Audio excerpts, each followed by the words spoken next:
Welcome to day 43 of our 260-day Bible reading plan. We are still continuing on the 10th book of the Bible, the book of 2nd Samuel. But before we continue, let me just stress the importance of this set of passages that we're about to read today. The reason why we're reading lots of chapters and passages, we're covering a lot in one sitting, is because sometimes when we read the Bible, we get too obsessed with the little detail. They're not insignificant, they're not unimportant, but sometimes we get too focused on the little details that we gloss over. We forget that there is a meta narrative. That's actually what they call it, a meta narrative. That's There's an overarching story in the passages that we're reading, because we're reading, this is already the second genre that we're reading in the Bible. The first set of genre is Genesis to Deuteronomy. That's from the book of law, or the Torah. And then we're reading from the second form of genre, the historical narrative.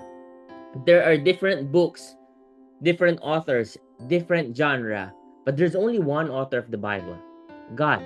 And therefore, though there are different genres, while there are different forms of storytelling, of narrating what actually happened, there's only one overarching story. There's only one major message coming from the Lord. And as we look at the overarching story, the meta narrative, you will notice that ever since the creation, ever since Genesis, God has been trying to reestablish the relationship with mankind. He's taking that initiative. He has been making covenant with us, with Adam, with Noah, with Abraham, with Moses, and then finally, we're going to read here the covenant that God will make with David. And it's very important because it's the last one that we will see before the messianic covenant that will be in the New Testament. So from here on, moving forward, the covenant that we will see, that we will be able to read, will really affect all the events that will happen moving forward. So let's get started. 2 Samuel chapter 6. David again gathered all the chosen men of Israel, 30,000. And David arose and went with all the people who were with him from Baale, Judah, to bring up from there the ark of God, which is called by the name of the Lord of hosts, who sits enthroned on the cherubim. And they carried the ark of God on a new cart and brought it out of the house of Abinadab, which was on the hill. And Uzzah and Ahio, the sons of Abinadab, were driving the new cart with the ark of God, and Ahio went before the ark. And David and all the house of Israel were celebrating before the Lord with songs and lyres and harps and tambourines and castanets and cymbals. And when they came to the threshing floor of Nacon, Uzzah put out his hand to the ark of God and took hold of it, for the oxen stumbled. And the anger of the Lord was kindled against Uzzah, and God struck him down there because of his error, and he died there beside the ark of God. And David was angry because the Lord had broken out against Uzzah, and that place is called Perez Uzzah to this day. And David was afraid of the Lord that day, and he said, "How can the ark of the Lord come to me?" So David was not willing to take the ark of the Lord into the city of David. But David took it aside to the house of Obed-Edom the Gittite. And the ark of the Lord remained in the house of Obed-Edom the Gittite 3 months, and the Lord blessed Obed-Edom and all his household. And it was told King David, "The Lord has blessed the household of Obed-Edom and all that belongs to him because of the ark of God." So David went and brought up the ark of God from the house of Obed-Edom to the city of David with rejoicing. And when those who bore the ark of the Lord had gone 6 steps, he sacrificed an ox and a fattened animal. And David danced before the Lord with all his might. And David was wearing a linen ephod. So David and all the house of Israel brought up the ark of the Lord with shouting and with the sound of the horn.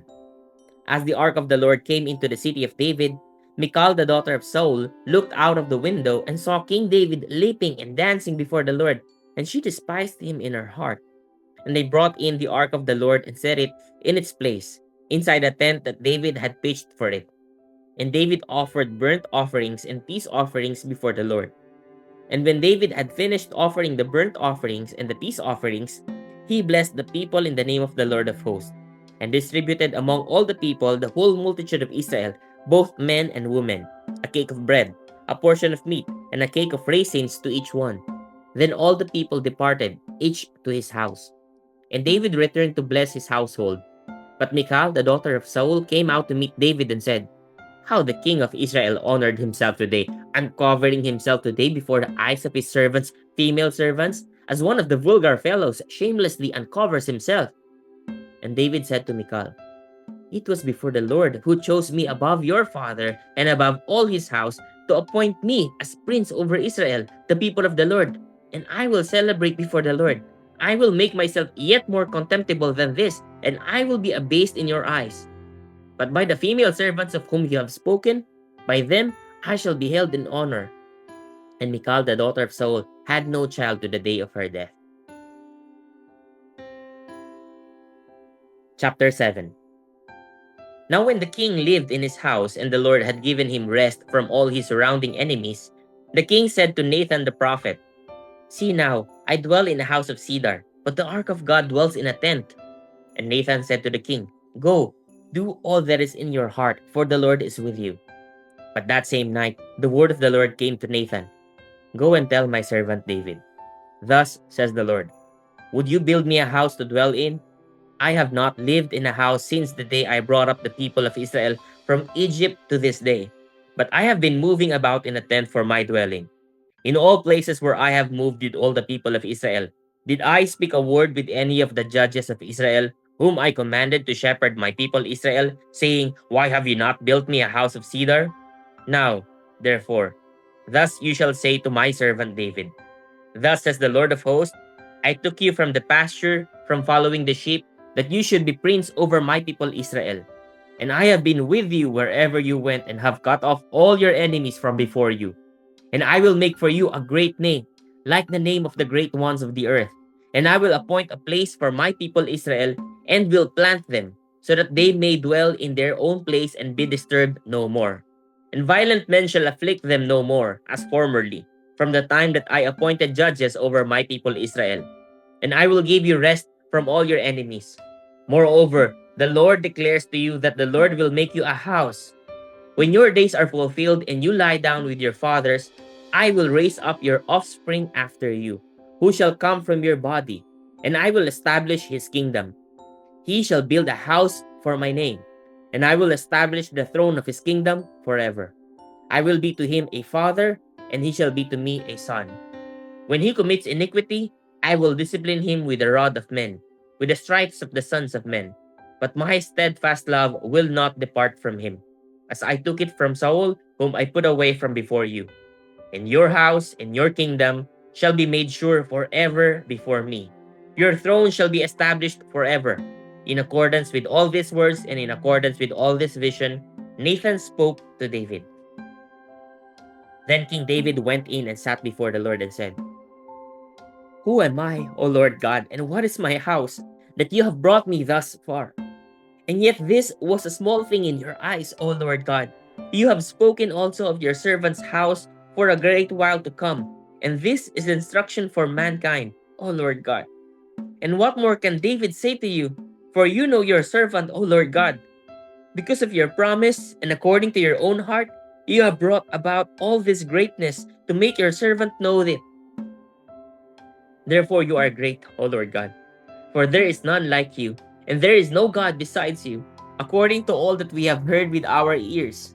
And who is like your people Israel, the one nation on earth whom God went to redeem to be his people, making himself a name and doing for them great and awesome things by driving out before your people, whom you redeemed for yourself from Egypt, a nation and its gods?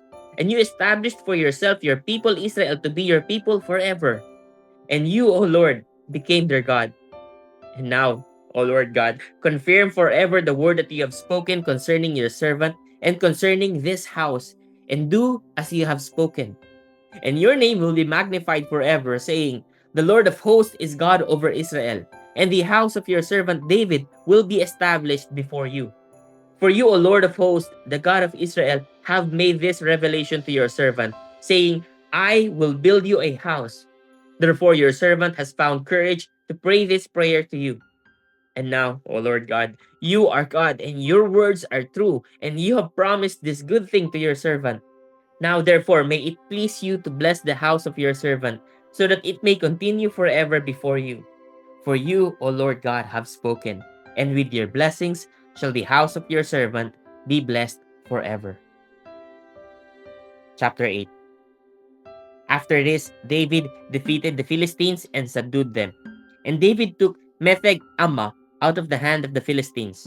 And he defeated Moab, and he measured them with a line, making them lie down on the ground. 2 lines he measured to be put to death, and 1 full line to be spared. And the Moabites became servants to David and brought tribute. David also defeated Hadadezer, the son of Rehob, king of Zobah, as he went to restore his power at the river Euphrates.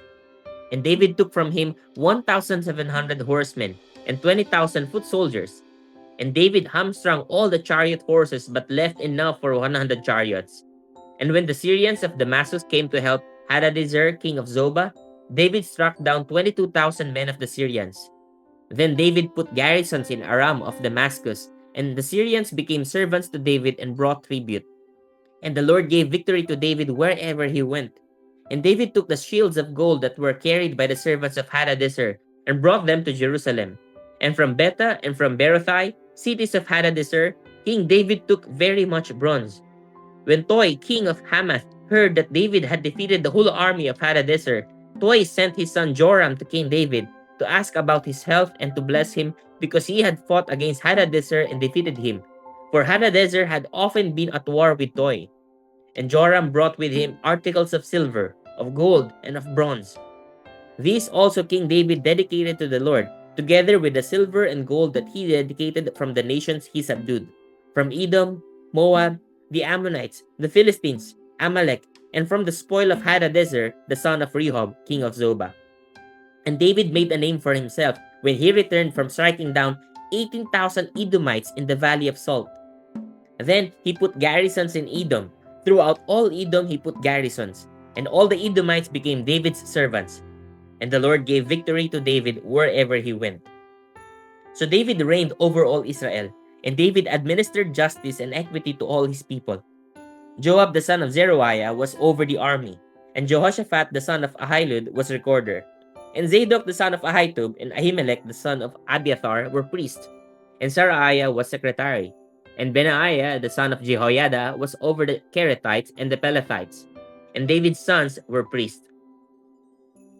Chapter 9. And David said, Is there still anyone left of the house of Saul, that I may show him kindness for Jonathan's sake? Now there was a servant of the house of Saul, whose name was Ziba, and they called him to David. And the king said to him, Are you Ziba? And he said, I am your servant. And the king said, Is there not still someone of the house of Saul, that I may show the kindness of God to him? Ziba said to the king, There is still a son of Jonathan. He is crippled in his feet.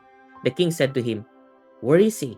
And Ziba said to the king, He is in the house of Machir, the son of Ammiel, at Lodebar. Then King David sent and brought him from the house of Machir, the son of Ammiel, at Lodebar. And Mephibosheth, the son of Jonathan, son of Saul, came to David and fell on his face and paid homage. And David said, Mephibosheth. And he answered, Behold, I am your servant. And David said to him, Do not fear, for I will show you kindness for the sake of your father Jonathan, and I will restore to you all the land of Saul your father, and you shall eat at my table always. And he paid homage and said, What is your servant that you should show regard for a dead dog such as I? Then the king called Ziba, Saul's servant, and said to him, All that belonged to Saul and to all his house I have given to your master's grandson.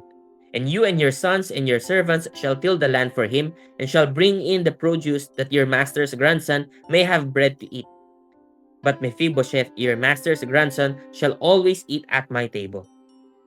Now Ziba had 15 sons and 20 servants. Then Ziba said to the king, According to all that my lord the king commands his servant, so will your servant do. So Mephibosheth ate at David's table, like one of the king's sons. And Mephibosheth had a young son, whose name was Micah, and all who lived in Ziba's house became Mephibosheth's servants. So Mephibosheth lived in Jerusalem, for he ate always at the king's table. Now he was lame in both his feet. Chapter 10. After this, the king of the Ammonites died, and Hanan, his son, reigned in his place. And David said, I will deal loyally with Hanan, the son of Nahash, as his father dealt loyally with me. So David sent by his servants to console him concerning his father. And David's servants came into the land of the Ammonites. But the princes of the Ammonites said to Hanan, their lord, Do you think because David has sent comforters to you that he is honoring your father? Has not David sent his servants to you to search the city and to spy it out and to overthrow it? So Hanan took David's servants and shaved off half the beard of each and cut off their garments in the middle, at their hips, and sent them away. When it was told David, he sent to meet them, for the men were greatly ashamed. And the king said, Remain at Jericho until your beards have grown, and then return. When the Ammonites saw that they had become a stench to David, the Ammonites sent and hired the Syrians at Beth Rehob and the Syrians of Zobah, 20,000 foot soldiers, and the king of Maacah with 1,000 men, and the men of Tob, 12,000 men. And when David heard of it, he sent Joab and all the host of the mighty men. And the Ammonites came out and drew up in battle array at the entrance of the gate. And the Syrians of Zobah and of Rehob and the men of Tob and Maacah were by themselves in the open country.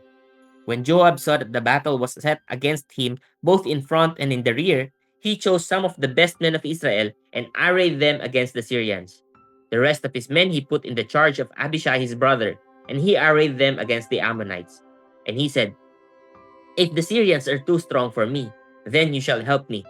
But if the Ammonites are too strong for you, then I will come and help you.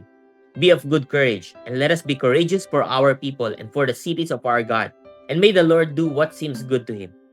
So Joab and the people who were with him drew near to battle against the Syrians, and they fled before him. And when the Ammonites saw that the Syrians fled, they likewise fled before Abishai and entered the city. Then Joab returned from fighting against the Ammonites and came to Jerusalem. But when the Syrians saw that they had been defeated by Israel, they gathered themselves together. And Hadadezer sent and brought out the Syrians who were beyond the Euphrates. They came to Helam, with Shobach, the commander of the army of Hadadezer, at their head. And when it was told David, he gathered all Israel together and crossed the Jordan and came to Helam. The Syrians arrayed themselves against David and fought with him. And the Syrians fled before Israel, and David killed of the Syrians the men of 700 chariots and 40,000 horsemen, and wounded Shobach, the commander of their army, so that he died there. And when all the kings who were servants of Hadadezer saw that they had been defeated by Israel, they made peace with Israel and became subject to them. So the Syrians were afraid to save the Ammonites anymore. Praise God for the reading of His Word.